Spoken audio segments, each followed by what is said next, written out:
In meinem Studium ist es Pflicht, für mindestens 3 Monate einen Auslandsaufenthalt in einem englischsprachigen Land zu machen. Ich wollte während dieser Zeit auf jeden Fall an einer Schule arbeiten. Während mancher Ratgeber vorschlägt, schon ein Jahr vorher mit der Planung und Bewerbung solcher Aufenthalte zu beginnen, begann ich 4 Monate vor gewünschtem Abreisetermin mit der Bewerbung. Und während deutschsprachige Bewerbungen mir sehr locker von der Hand gehen, hinterfragt man plötzlich jedes einzelne Wort bei einer ausländischen Bewerbung. Okay, soll ich begrüßen mit Dear Mrs. Duvina? Ja, das klingt passabel. Obwohl, vielleicht doch lieber Good Day, Mrs. Duvina. Ist das höflicher? Oder vielleicht Hello, Mrs. Duvina? Oder vielleicht What's up, girl?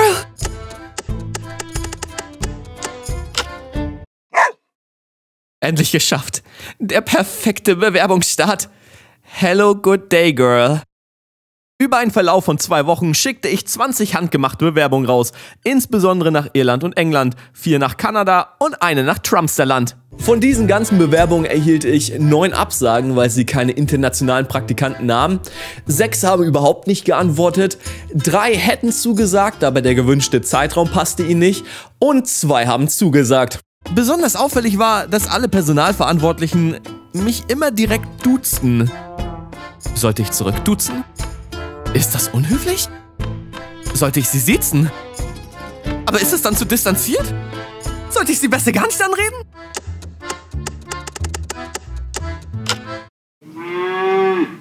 Geschafft! Die perfekte Anrede!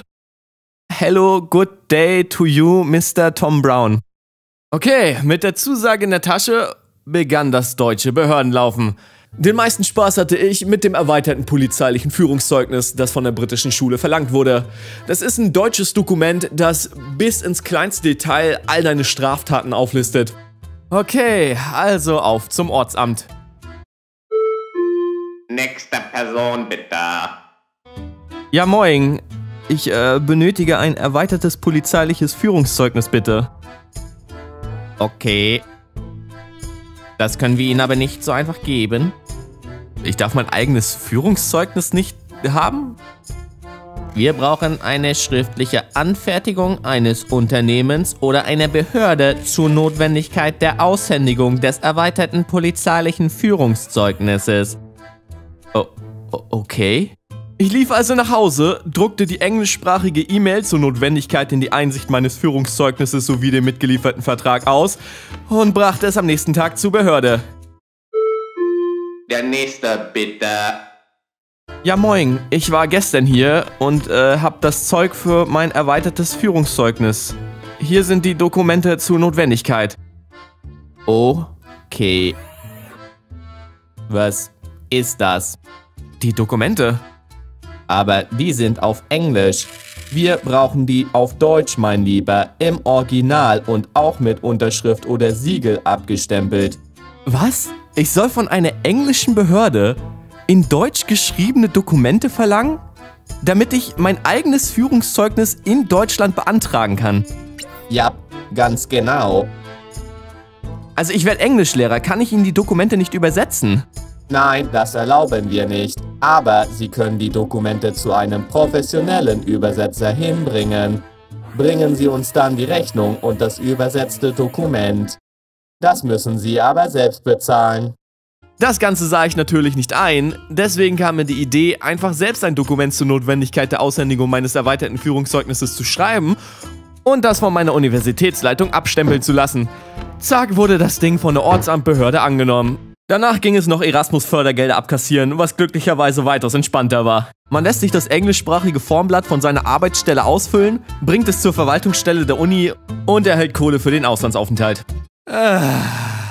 Das Praktikum fand in einer kleinen Gemeinde, 25 Kilometer südwestlich von den Stadtgrenzen London statt. Die Wohnungssuche gestaltete sich digitaler Revolution sei Dank weitaus unkomplizierter. Ich habe eine ganz berühmte Immobilien-App gedownloadet, direkt ein paar Wohnungsangebote gefunden und bin fast in Tränen ausgebrochen.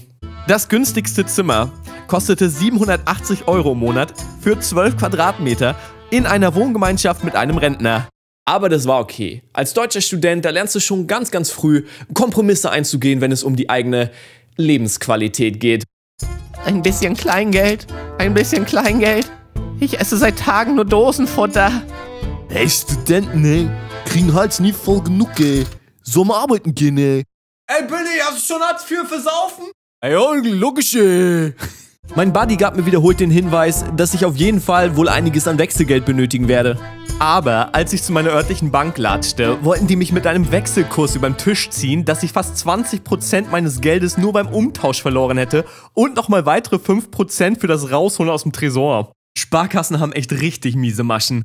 Weswegen ich mir sagte, ich lasse es einfach mal drauf ankommen. Ich besorgte mir eine Visakarte mit guten Auslandskonditionen und die niemals mehr als meinen Betrag auf dem Girokonto abbuchen konnte.